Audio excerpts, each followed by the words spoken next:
¿De qué va a hablar esta noche? Hablaremos del Capitán Kidd.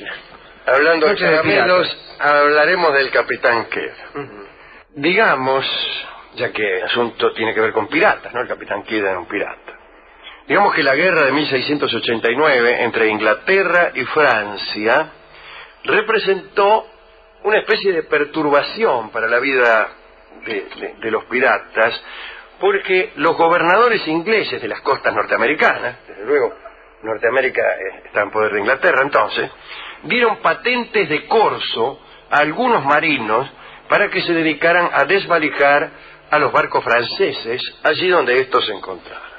Muy bien, pero este privilegio dio una extensión inusitada a las actividades de la piratería e incluso extendió el campo de operaciones, porque estos tipos con patente de corso andaban no ya por el Caribe, sino por todo el mundo, buscando barcos franceses para asaltarlos y saquearlos.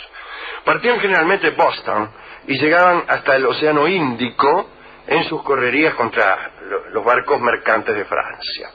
Salían de las costas norteamericanas, que insisto eran de Inglaterra, porque había una guerra entre Inglaterra y Francia. Y así, piratas ingleses con credenciales en regla pusieron proa al oriente, o quizá al occidente, a saber por dónde habrán ido, por qué océano, y andaban ahí asaltando barcos. Este deslizamiento hacia los mares del oriente dio lugar a la creación de un refugio pirático en la isla de Madagascar. Allí, en alguna ensenada, se abastecerían, calculo yo, de víveres frescos para comerlos. ¿Para qué va a querer usted víveres frescos? O para librarse del escorbuto. Ya se sabe que las largas navegaciones que implicaban la ingesta de víveres que no estaban frescos, te hacían enfermar de escorbuto. Te enfermabas, morfabas mal y te enfermabas de escorbuto. Pero en cualquier barco te enfermabas. Sangrado de dientes, pues sí, exactamente. Pero no necesitabas ser pirata para enfermarte de escorbuto. No, claro. Bastaba con que comieras mal. Claro. Podías no ser pirata y morir de escorbuto. Bueno, se abastecían de víveres frescos, pero probablemente pasaban también algunas semanas con las muchachas de la isla de Madagascar, que como hemos dicho en este programa varias veces, eran de costumbres livianas, por no decir otra cosa. Eran muchachas muy alegres, y cualquier colectivo las dejaba en la puerta, explicando un poco el inciso anterior. Pero en aquel tiempo, la East Indian Company, que es una poderosa entidad creada por los ingleses para monopolizar el tráfico de mercadería con la India, tenía sus buques navegando por esos lugares. También iba a Bombay, a Calcuta, a Madrás. Boga, boga, marinerito, hacia la isla Fernando Po. Y si en tu ruta encontrás Calcuta, pregunta por la Dolores. Bueno, y aquí se producía el siguiente problema. Los piratas con patente, que parece una murga uruguaya, los piratas con patente, que eran ingleses, se tentaban al ver pasar las naves de la East Indian, llenas de oro, llenas de marfil, de riqueza. Los tipos estaban ahí, eran piratas legales, y estaban para desvalijar barcos franceses. Bueno, vamos a esperar que pase un barco francés. Mirá, decía, no pasaba un barco francés, pero pasaban los de la East Indian. ¿Cómo me está gustando? Dice, pero eso no lo podemos desvalijar. No, decían todos. Pasó uno, pasó dos, cocorocó. Tanto va el cántaro a la fuente, y ya se sabe cómo es el pirata se tienta, y que en una de esas, chao. Empezaron a asaltar, ¿a qué barco francés? El primero que pase, chao. Dale. Que son de la East Indian, ¿qué me importa? Y entonces el gobierno inglés libró nuevas patentes de corso, en la que exigía a los beneficiarios perseguir ya no solo a los barcos franceses, sino también a los ingleses que saqueaban naves inglesas. Es decir, habían habilitado piratas para desvalijar a los franceses, pero estos piratas empezaron a desvalijarlos a ellos. Entonces habilitaron otros nuevos piratas contra los piratas que ellos mismos habían habilitado.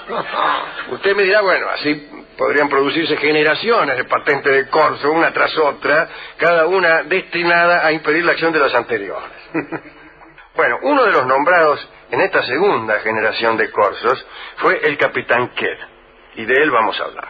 El capitán William Kidd había nacido en Greenock, que queda en Escocia, y en el año 1645. Trabajaba de marinero, como suele ocurrir con los piratas. Capitaneaba un barco que iba y venía desde Inglaterra a New York. En el año 1695, William Kidd estaba en Inglaterra, y el conde Belmont era el supervisor de las actividades de los gobernadores americanos, que muchas veces hacían algunos negocios turbios con los piratas. Bien, este noble, Belmont, había puesto una condición antes de aceptar ese cargo de supervisor. Pidió que le pagaran un sueldo tan alto como para que no fuera sensible al soborno. Es decir, pidió que lo sobornaran. Todos los meses. Entonces se hizo honrado a fuerza de ser rico. Usted sabe que aquí no creemos mucho en eso. A mí mismo un tipo me dijo, mire, yo tengo fama de corrupto, pero ¿para qué quiero robar yo que soy tan rico? Y yo me puse a pensar cuál era el límite, cuál era el piso al que tenía que llegar una persona para volverse decente. El tope. ¿Y cuál es? $1 millón. De $1 millón en adelante soy decente. Somos todos honestos. ¿Por qué no 2? Sí. Y obtenido los 2, ¿por qué no 4? ¿Y por qué no 8? ¿Y por qué no 16 o 64? No sirve eso, no sirve. Es una lógica que se sigue aplicando. Se sigue aplicando, claro, lo voy a escuchar muchas veces. Muy poco. Sí, sí. Hay la tentación de extender el territorio de la delincuencia. Bueno, era hasta 10 millones, pero ahora lo extendí hasta 40, qué sé yo. El caso es que, enterado de estos asuntos, me refiero a las actividades de los que tenían patente de corso con respecto a los barcos ingleses, Belmont lo nombra a William Kidd corsario gubernamental para encargarse de aquellos piratas que, habiendo sido comisionados para desvalijar franceses, desvalijaban a cualquiera. Le dieron a Kidd un barco llamado La Aventura, que tenía 30 cañones que tener y una tripulación de 150 ñatos. Y se hizo a la mar, el capitán Kidd, en mayo de 1696. Parece que Kidd era un hombre muy elegante y muy refinado. Se vestía de gala para maniobras y combates. Momento, dice, todavía no disparen, que me voy a cambiar los calzoncillos.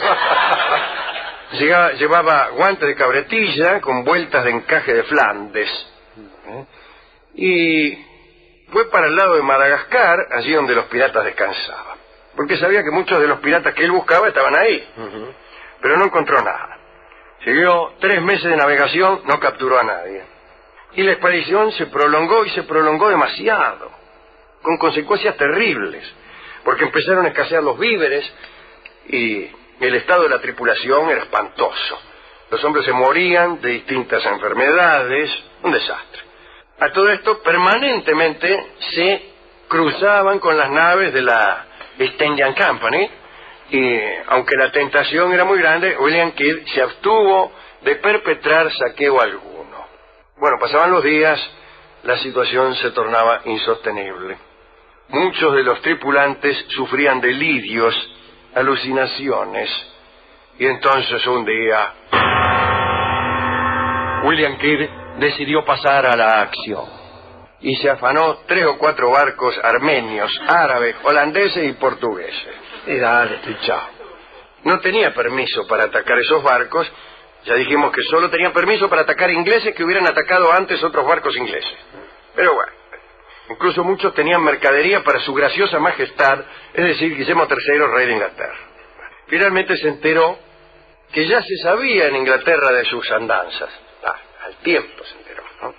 Y que su cabeza tenía precio. Y entonces dijo, bueno, ya soy un pirata. Casi con resignación decidió comportarse de esa manera, como un pirata. Se compró una bandera, ¿no? La bandera negra, con las correspondientes tibias cruzadas bajo una calavera, etcétera, ¿no?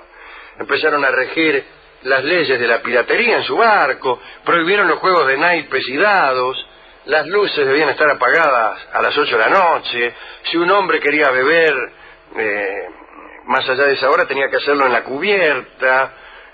Estaba prohibido llevar a bordo a las mujeres. El que lo hacía de contrabando era condenado a muerte. No podía llevar minas al barco. Bueno, todas esas cosas que ya hemos contado aquí con mayor minuciosidad. Tiempo más tarde, Kidd dio caza a un barco holandés y ya como sabía que era pirata, resolvió incluso sobreactuar. Igual, ya que soy pirata, me voy a comportar casi con exageración. Que se note mucho, ¿no? Claro. Y se le ocurrió colgar a la capitana del barco holandés, lo capitaneaba una mina, del palo mayor. Después ordenó a los tripulantes apresados que se presentaran frente a él uno por uno. Los interrogó y como no entendió el idioma, los condenó a muerte a todos. Una indignación lingüística le argumentó. Claro, el tipo llamaba a los holandeses le decían cosas que él no entendía, le daba, bueno, loco, ese que me estás provocando, a caminar por la plancha. Como es clásico esto, le ponían un tablón como una especie de trampolín que daba al mar, y ahí los hacía saltar a todos. La planchada. En ese momento, el cañonero mayor de Kidd, de nombre Moore, levantó la voz y se quejó por la muerte de estos hombres. «Tenga mano», dijo. Y el capitán Kidd agarró un balde que tenía por ahí y se lo rompió en la cabeza, de modo tal que lo mató. Le partió el cráneo a Moore de un baldazi. No. De un baldazo. Desde aquel día, William Kidd se volvió loco completamente. Ya no solo la culpa por la capitana holandesa y los tripulantes lo obsesionaban, sino aquel hombre que había matado de un baldazo. Cada vez que oía hablar de un balde, que por suerte no ocurre mucho, ¿no? Sí, no. Es una palabra. Le agarraba un ataque de locura al capitán Kidd. Por ejemplo, no le podía mostrar un balde, porque empezaban por ahí a los saltos y a los tiros. Curioso, ¿no? En una ocasión parece que estaba descansando en una litera y como tenía calor, llamó a un marinero para que le trajese agua para lavarse y el hombre naturalmente le trajo el agua en un balde. ¿En qué se la va a traer? Claro, en un dedal. ¿Cuánto te trae? Y Kidd lo miró con los ojos desorbitados y lo corrió para matarlo. Al final parece que se salvó el tripulante. No se salvó porque lo desembarcó en un islote y lo dejó solo, con un fusil, una botella de pólvora y un balde. Un balde con agua. Tal vez el mismo balde, digo. En abril de 1699, William Kidd decidió viajar a América para hacer una defensa legal de su caso. Y marchó a Boston e intentó ver al conde de Belmont, aquel que lo había nombrado. En realidad formaba parte de su bagaje de locura, ¿no? Porque era seguro que lo iban a colgar al niato. Y fue. Se presentó, buenas tardes, vengo a defender mi causa. Defendió su causa y lo mandaron detenido a Inglaterra. Perdió. En mayo de 1701 compareció ante el Tribunal de Londres él y 9 hombres más de su barco. Los cargos eran saqueo ilegal y homicidio. Lo condenaron a muerte. Lo colgaron a orillas del Támesis el 23 de mayo de 1701, es decir, enseguida, en el mismo mes del juicio. Su cuerpo encadenado de pies a cabeza quedó ahí colgado por 2 días. No sé para qué. No por olvido, sino para que la gente entendiera que no convenía ser pirata. Con el tiempo, un rumor persistente hizo creer en la existencia de un tesoro oculto. Y a esto quería llegar. Solo a esto. Enterrado por Kidd en el curso de su viaje a América, había un tesoro. No sabemos dónde. Y desde entonces, cientos de ilusos y aventureros se empeñaron en seguir el itinerario del pirata ahorcado, excavando afanosamente por todo el mundo. Se han hecho hoyos en los 5 continentes, mira qué novedad. Lo sospechaba. Pero buscando el tesoro del capitán Kidd. Nosotros aquí, en este programa, vamos a hacer una pequeña expedición para continuar buscando el tesoro de Kidd. Así que recibimos fondos, las donaciones son a voluntad. En esa caja que está por ahí. Vamos a seguir haciendo hoyos hasta que el cuerpo aguante. O hasta que aparezca el tesoro, ¿no? El tesoro del capitán Kidd. En el camino hemos encontrado algunos. Cuando hablé del capitán Kidd, todos habrán pensado en la película El Capitán Kidd, antes la daban por televisión a cada momento. En cada momento daban El Capitán Kidd. Después la cambiaron por otras películas que también dan a cada momento. El papel de Kidd lo hizo Charles Lawton. Enrique VIII. El mismo Enrique VIII. Ajá. Y también Herodes. Herodes, sí, sí. Qué ductilidad. Y me estaba acordando y tomé nota de algunas películas de piratas, que en un tiempo había muchísimo. Estaba el Capitán Blood con Errol Flynn, el Halcón del Mar también con Errol Flynn, que siempre hacía de pirata cuando no hacía de otra cosa. Era un buen espadachín. Sí. Después Piratas del Mar Caribe con Ray Milland y con Paulette Goddard, la que era la mujer de Chaplin, ¿no? El Cisne Negro con Tyrone Power. El Pirata Hidalgo, la de Burt Lancaster. Esa es famosa, sí. Sí, muy famosa esa, ¿eh? Dicen que en el año 52 filmaron como 35 películas de piratas. Estaba de moda hacer películas de piratas. Y después no hicieron más ninguna. Había una serie, ¿recuerda? Allá por los años 60, se llamaba Los Bucaneros.